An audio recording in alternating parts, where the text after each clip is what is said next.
février lañ ko créé donc fu mu toll nii dafa mel ni état du Sénégal daan na jël décision jël benn pàcc bi tëkk ko daal di ko jaay 6 hectares la ñu nar a jël 3 tëkk ko jaay ko mais nee nañu raison yi ñu avancé peut-être que dinañ ci discuter waat ci kanam mooy dañ ko bëgg réhabiliter fu mu toll nii lu tax yéen ngeen taxaw temb en tant que travailleur ne d'accord ci décision bi nga xam ne état da ko nar a jël.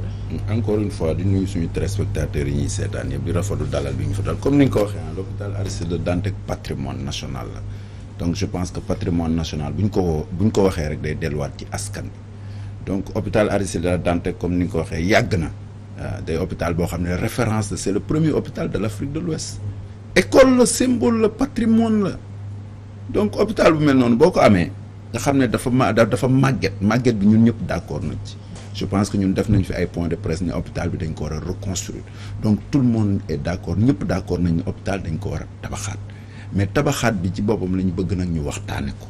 un état responsable booy tabaxaat hôpital bu mel noonu nga xam ne symbole la patrimoine la da nga war a woo tous les acteurs ñu toog sur une table ñu discuter ko d'autant plus que ñun pare nañ madame ñun pare nañ le personnel de l'hôpital Aristide Le Dantec pare nañ bu yàgg ñun nous avons les hectares nous avons 6 hectares ñun nous avons un projet de reconstruction tu sais notre projet ça date de 2005 pourquoi ma ne la 2005 la ñu defoon les assises de l'hôpital Aristide Le Dantec ñu ne Aristide Le Dantec dañ ko war a tabaxaat ñu am ci 10 recommandations reconstruction moo doon 10e recommandation ñu ne dañ ko war a tabax à long terme ñu dem ba 2012 ñun ñu toog le personnel de l'hôpital Aristide Le Dantec ñu toog waxtaan suñu biir am un projet d'établissement am un architecte sénégalais mu tabaxal ñu ko donc nous avons les hectares nous avons un autre projet d'établissement nous avons l'argent le financement est bouclé parce que y a un promoteur sénégalais boo xam ne l'actuel directeur de l'hôpital moo signé ak moom contrat c'était le 17 octobre en 2020 nous avons tous les documents peut-être que l'État le président de la République amul peut-être lay wax waaw jusqu'à preuve du contraire dama naan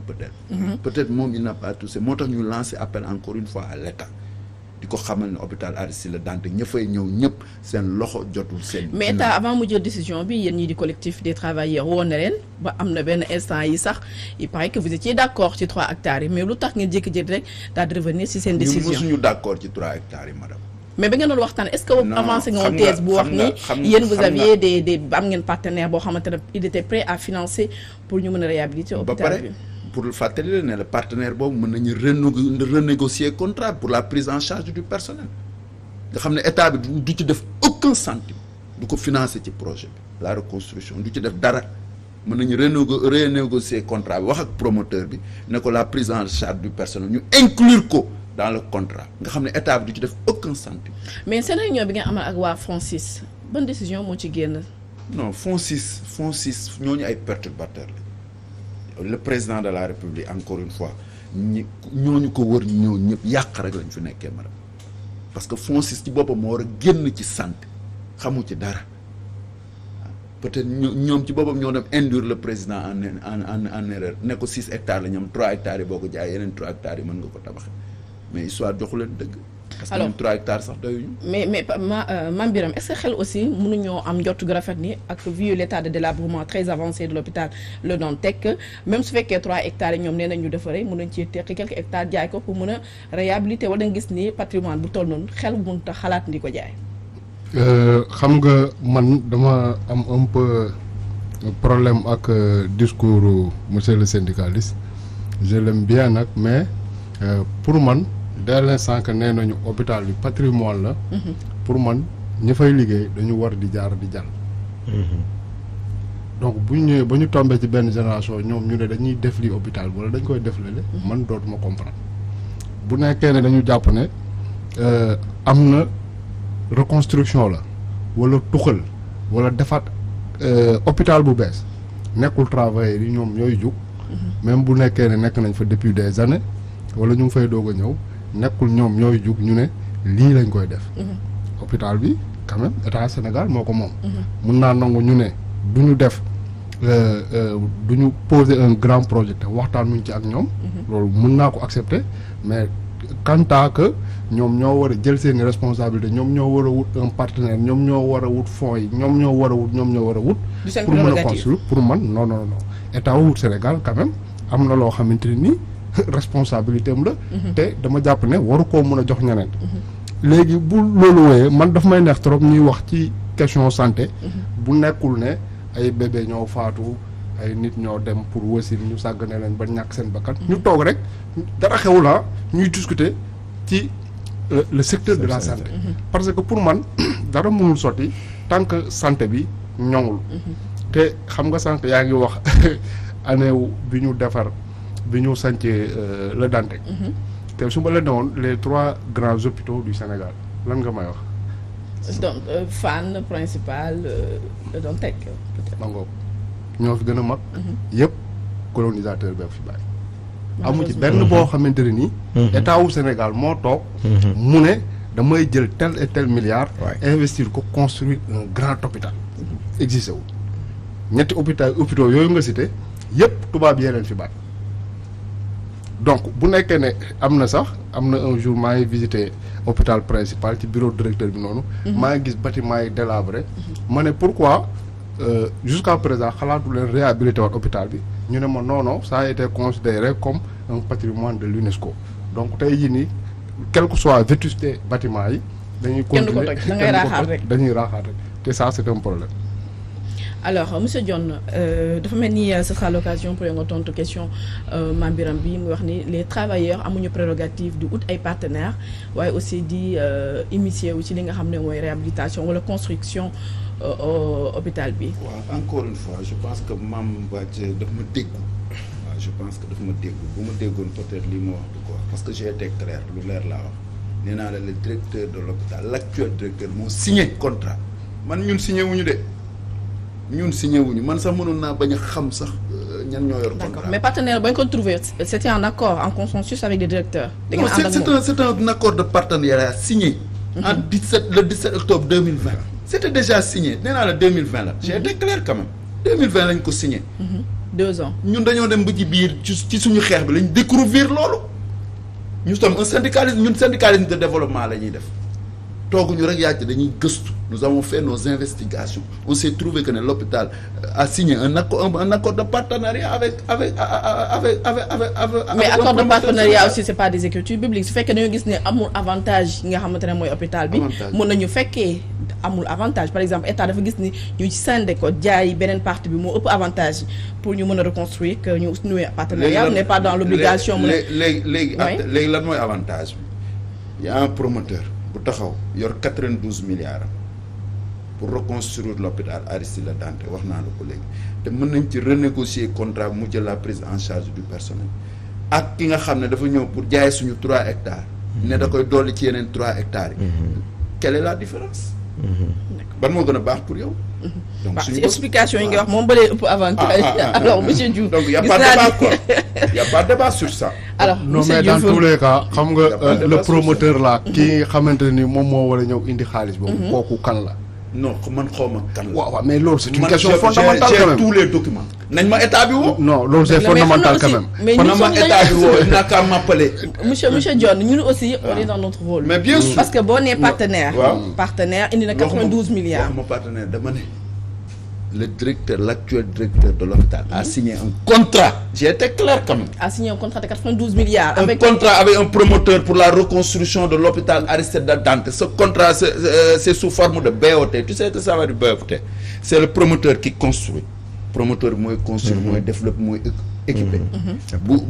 ñu rembourser ko en 20 ans selon les recettes de l'hôpital d'accord c'est ce qui se passe avec Eiffage non mais attends loolu c'est loolu tamit c'est problématique qu'est-ce qui est problématique bu nekkee attends il faut que ñu mën a identifier promoteur boobu xam mooy kan ak lan mooy projet lan moo yite mais bien sûr parce que bu nekkee ne dafa war a ñëw parce que jox na leen xaalis équipé na yaa ngi wax ne sax jël na en charge benn personnel bi. non wax ma loolu pendant 20 ans moom mu war a génnee xaalis bu mu fa investir. ci recette hôpital bi. très bien bu boobaa qu'est-ce que ça va se passer. qu'est-ce qui va se passer. mooy li may dénoncer souvent rek les hôpitaux ne deviennent plus des structures de santé mais des entreprises yoo xamante dañoo war a générer des. les malades deviennent des clients. les malades deviennent des clients. non rek la promoteur bi mën a def pour récupérer son argent te loolu bu ñu demee bu dugg ci dans ce cas de figure là mais ça devient problématique. alors monsieur Diouf xaaral après nañ ñëwaat ci yow monsieur Dione monsieur Diouf yow par rapport ak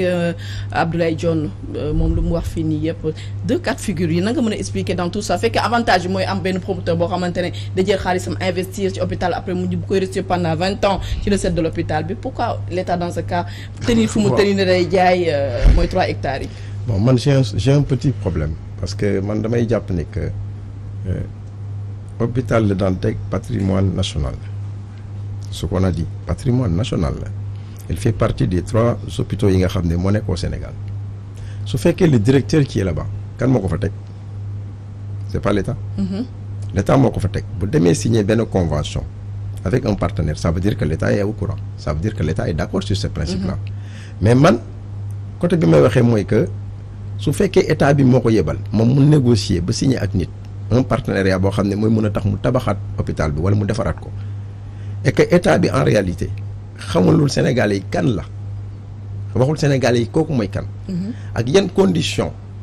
nga xam ne moom la war a exploiter hôpital bi su fekkee moom dafa war a rentabilité li mu fa dugal à travers li nit ñi di fay ça veut dire que l'hôpital de Dantec risque d'être un hôpital privé comme principal. donc c'est la population sénégalaise qui va en pâtir. Deuxièmement su fekkee l'État il est là pour les Sénégalais mais l'État met des milliards ailleurs dans des domaines yoo xam ne c'est pas prioritaire pour les Sénégalais. Si le problème de l'hôpital Dantec dafa nekk problème boo xam ne c'est prioritaire pour la santé des Sénégalais parce que Sénégal yu bëri foofu la ñuy fajoo. Pourquoi l'État ne peut pas garder les 6 hectares investir de l'argent là-bas pour ñu tabaxal Dantec mu continuer di am ossature bi nga xam ne moom la amoon avant man sama problème foofu la nekk pourquoi l'État qui a les moyens ba vendre 3 hectares récupérer l'argent de ces 3 hectares là pour faire quoi? Est-ce que du assiette foncière bi important parce que dafa nekk en plein ville de Dakar. moom laa lay expliquer donc ça veut dire qu'en réalité il y a des calculs qui sont derrière ça. Peut-être qu'il y a des firmes étrangères qu'on veut vendre ces terres là. xam nga souvent il faut pas qu'on se leurre on l'a vécu au Sénégal dans beaucoup de domaines. am na ay localités yu bëri yoo xam ne problème yu mel noonu dafa amoon ay problème de terre la woon ñu jël moitié bi joxe ko beneen moitié bi ñu récupérer ko et puis lan la ñu doon wax chaque fois quand ils récupèrent la moitié de ces terres dañuy ne c'est à usage national loolu la ñuy wax ou bien intérêt national moo tax ñu récupérer ko pour le distribuer après ou bien ils mettent des projets pour le peuple sénégalais mais qu'est-ce qui se passe on le donne à des firmes étrangères ñooy ñëw après ñu jaay leen ko ñoom ñu exploiter ko ça temps est le passé amoon na bruit bu mel noonu ba amoon nañ sax ñu doon wax ne que ñoom lañ ko bëgg a jaay les gens avaient avancé des multinationales yoo xam ne ñoom lañ ko bëgg a jox est-ce que nekkuñu si loolu ba léegi moo tax c'est pour vous dire que parfois Sénégal li ñuy def dafa bëri trop loo xam ne dafa sombre là-dessus c'est-à-dire qu'il y a trop de zones d'ombre dans tout ce qui s'est fait dans les transactions entre l'État le peuple et ceux qui sont des actionnaires ou bien ceux qui sont même des investisseurs soit nationaux ou même étrangers c'est gis nañ ne que problème mu Dantec bi foofu lay mujjee léegi nag moi la question que je me pose mooy que ñoom rek ñooy mener combat bi depuis combien de temps les gens en parlent où sont ceux qui doivent représenter le peuple Dantec ñan ñoo fay fejoo du ñun ana ñu ñuy représenter qu'est-ce qu'ils ont mis sur place pour essayer de savoir ce qui se passe là-bas ce sont nos députés. Alors monsieur Dione la position du directeur bi laa bëgg a xam.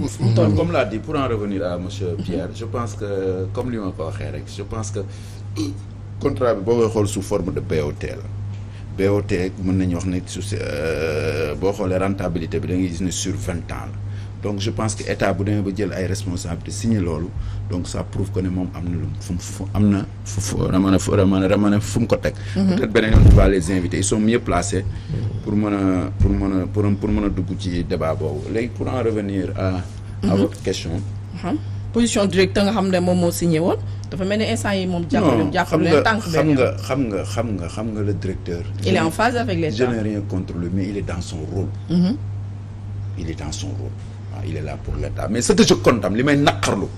sur sa position ci reconstruction de l'hôpital lenn rek la nous avons eu 4 directeurs ñun liggéey nañu 4 directeurs nous avons travaillé avec Cheikh Tako il a porté le projet nous avons travaillé avec le colonel Massamba il a porté le projet nous avons travaillé nous liggéey nañu ak Saliou Diallo mu porté projet donc Aïssatou Sy Ndiaye notre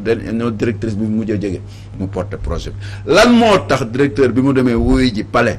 tegul suñu projet boobu sur la table loolu mooy problème bi loolu rek moo ko indi nee naa la ñun pare nañ je l'avais dit au début wax naa ko ci njëlbeen nee naa la ñun pare nañ bu ñu woon suñu projet de reconstitution bi rek du am benn problème parce que boobu dañ koy liggéey ci phasage étape par étape la dañ koy liggéey ci phasage donc projet boobu bu ñu ko tegoon rek du am benn problème. d'accord mais fa la coow li tàmbale parce que projet boobu lu tax bëgguñu ko teg mooy ne 3 hectares lañ soxla coow li yëpp loola. d'accord nañ ñëwaat ci yow fu mu toll nii du yéen kese yéen occupé actualité bi politique bi tamit ñu ci période campagne. bien sûr jamono ji Mame Birame 2 jours yi wala 3 jours yi gis nañu daal am na mbicco mbaal bu am solo entre les opposants waa Aar Sénégal ak waa coalition Yewwi ku nekk di. da nga tëj non damay ñëwaat ci moom dama ko bàyyi mu soufflé ñëw ci politique bi mu ñëwaat. waaw mais dama bëggoon juste rek. parce que brosser. c'est un peu énigmatique. seen position ñoom. ak position directeur bi doo xam ndax. ils sont en phase. doo xam non ils sont plus en phase mais ñoom li ñu projet bi ñuy wax ñoom dañu ngi sukkandiku ci comment dire parce que ñaari projet moo am benn bi ñu ne état bi moo bëgg jaay une partie nu mu tuddati du Dantec pour jox ko pour def ko leneen ñu ne beneen bi directeur bi moo wax ne signé na ak un entrepreneur boo xamante ni pare na pour jël hectares yi pour investir foofu mais loolu ban moo ci position bi nga xamante ni moom la directeur bi ànd. loolu moom j'ai pas bien compris. non da nga wax li nga waxoon sànq il revient juste si propos yi nga tenir sànq. waaw parce que dafa leerul sama bopp quoi c'est un peu ambigu en fait. non j'ai été clair. nee naa la nous avons un projet d'établissement boo xam ne ñun ñoo ci liggéey pare nañ am nañ plan avec un architecte sénégalais. les travailleurs ñoo toog tous les acteurs de l'hôpital nee naa on a organisé assise nationale. ñun ñëpp ñoo toog en 2012 lañ ko réalisé woo un architecte sénégalais. mu defaral ñu plan bi tegal ñu ko. des travailleurs. voilà ñu am suñu plan di xaar ku ñu ko tabaxal le président Macky Sall ñëw na fa en 2012 tu xam nga suñu projet boobu c'est une merveille projet boobu bijou sanitaire la tey boo demoon ci banque mondiale y avait 33 projets la woon banque mondiale def sélection 6. mais ban moo ci ëpp avantage pour malade yi fay ñëw. waaye léegi dinañ ci ñëwaat. parce que ñun ñii nga xam ne xam nga lan moo tax ma ne la lee. xam nga a été mis à l'écart. On se sent pas concerné. xam nga lan moo tax ma ne la lee du plan dinaa ci ñëwaat même ma daaneel rek bi ñu 6 projets yi 6 yooyu 6 yi ñun ci lañ bokk am commission de validation nationale validé ko donc toutes les conditions sont remplies pour projet boobu ñëpp d'accord nañu président ñëw na fa en 2014 moom moo ko wax nee na c'est un bijou sanitaire dina ko réaliser boole ko ci axe 2 plan Sénégal émergent léegi pour en revenir à non fu affaire dagg benn partie bi jugee. pour jaay ko. changement bi waaw mais changement bi nee naa la FONSIS moo lancé envie de vente bi c'est FONSIS. waaw non attends mais FONSIS mënul jóg quand même jékki-jékki rek dem Dantec ne day dagg partie bi pour jaay ko quand même. non xam nga mu sëñ. loolu processus la mën a doon waaw mon cher. waaw mon cher man li ma gis laa lay wax président moo ne day tabaxaat hôpital Dantec day jaay 3 hectares yi. voilà c'est ça qu'on avait comprendre c'est le président mënul wax li directeur bi wax li quand même. non wax directeur non d'accord naa. président ndax xam nga da nga ñu wax ñaari projet ñu am. waaw benn bi moom laa bëggoon nga souligner léegi mooy que président moo wax ne. dafa bëgg ñu jaay benn partie bi. waaw mais li nga njëkkoon a wax mooy que directeur bi dafa signé ak benn promoteur. non mon cher. wala kon dégg nga bu baax mon cher yow comprendre nga léegi. alors mon cher non may mu tuuti ma leeral. il faut ma leeral ko pourtant Pierre je pense que monsieur Pierre a compris je pense que j'ai été très clair. est-ce que doo ko wax ci ay. point gën a leer waaw maanaam leer na lépp leer na. nee naa la ñun dañoo am projet d'établissement pare nañ comprendre war a tabaxaat suñu hôpital. le président comme ni nga ko waxee ne day tabaxaat hôpital 3 hectares yi lay jaay tabax yi mais 3 hectares yi bu ko waxee rek projet d'établissement bi mënutul nekk parce que projet d'établissement 4 hectares la. ça se ci 4 hectares lañ koy tabaxee. léegi kon leneen la ñuy andil. non man li ma bëgg a xam mooy promoteur bi kan moo ne day signer ak moom pour mu investir de l'argent. kan moo ne day signer ak moom maanaam. j'ai pas bien compris. alors loolu nga ñu expliqué nga dañu non promoteur nee naa la depuis monsieur Pierre aidez-moi nee naa la promoteur bi. signé nañu ak moom yàgg na. waaw signé kan moom signé ak moom. le directeur le directeur. waaw ok. léegi dafa dem loolu c'est différent du projet de vendre une partie. exactement ok c'est ça alors fu mu toll nii gis nañu récemment yéen a ngi def ay sitting temps yi ren def ngeen foofu noonu sitting di def ay ñaxtu comme on le dit en wolof def ay ñaxtu et tout mais foo leen toll ci seen plan d'action bi. waaw xam nga plan jeudi am ngeen beneen action boo xam ne da ngeen ko mettre en place mais est-ce que foog ne dina impacter ñi nga xam ne ñu fa ñëw di faju. waaw xam nga ñun bu ñu demee ba àgg stade boobu ñàkk pexe rek waaw nit kuy sauvegarder outil de travail xam nga ne bu demee ba àgg foofu ñàkk pexe rek moo tax donc suñu plan d'action ñun dañuy continuer di ko dérouler moo tax encore une fois ñu ngi lancer appel au président de la République du ko fàtte ne hôpital Aristide Le Dantec comme l'a dit monsieur Père c'est un patrimoine national école la symbole la gis nga hôpital Aristide Le Dantec bu disparaître ci carte sanitaire c'est une catastrophe madame école universitaire la carte bi pyramide bi mooy wadd day wadd complètement parce que moom rek a fi nekk comme hôpital bi universitaire donc je pense que hôpital bu mel nii boo ko amee da nga koy aar voilà merci beaucoup mais Dantec c'est une référence c'est le premier hôpital de l'Afrique de l'Ouest yamul ak hôpitaux yi ngay gis fii yëpp hôpitaux universitaires yëpp moom mooy seen moom moo ci jiitu parce que référence la mais Mame Birame est-ce que yaakaaroon na position géographique hôpital de Dantec loolu moo tax mu nekk fu mu toll nii ñëpp am envie teg ci seen loxo non c'est que xam nga man li ma dul d'accord déjà 3 hôpitaux yu ñu wax noonu soo gisee seen position géographique gis nga nu ñu jegantee pratiquement ci benn 5 kilomètres carrés lañu nekk est-ce que loolu c'est normal soo gisee moo wax la ne colons yi ñoo ko fi bàyyi woon colons yi bi ñu fiy nekk pratiquement zone plateau rek la ñu occupé woon Médina bi ñu koy créé dañu dàqoon les noirs yi nekkoon centre ville bi ñu leen génnee la ñu créé quartier bu tudd Médina léegi hôpitaux yooyu ñu concentré leen foofu pour juste ñuy toppatoo tubaab yi fan boo gisee position fu mu nekk c'est parce que ñi seen xel neexut lañ fa daan yóbbu donc mun nañoo traverser quartier yi nga xam ne noirs yi ña nga fa donc tey jii nii man hôpital bi mu li essentiel bi mooy bu nekkee ñoom ils tiennent au nom Le Dantec man sax Le Dantec xom moom mooy kan ak lu mu defal Sénégal Aristide Le Dantec bu nekkee ñoom ils tiennent au nom c'est le nom mun nañu ne coppet hôpital bi teg ko fene bàyyi garder leen foofu seen tur tout simplement zone boobu noonu mais ñu utiliser ko délocalisation bi yow moom dérangé wu la de l'instant mun nañ ko non je l'encourage waxuma def ma déranger de mais man dama koy encourager kon yéen ñaar doole mënuñu délocalisation hôpital Le Dantec moom ngay encourager waaw non mais je suis sincèrement mon cher monsieur am nga ci droit mais nag mon cher monsieur Pierre l'a dit tout à l'heure dégluwoo ko xanaa déglu naa ko non dégluwoo ko sincèrement yéen ñaar je comprends lu tax man pour man principal il faut aussi respecter su fekkee fu mu toll xam nga mënatuñ ko élargir ndax Dantec déjà par rapport ak fan dafa xaw a xat délocalisation man sax moom mu ne dama ne waaw Dantec waaw le principal waaw ak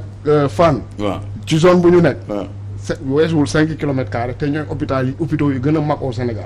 ma ne tey jii nii bu nekkee Le Dantec bi tur bi moo leen soxal dëgg mun nañu ne coppet hôpital bi yóbbu ko feneen yóbbu ko wala jam ñaajo wala Bambilor Aristide Le Dantec bi non tur bi intéressé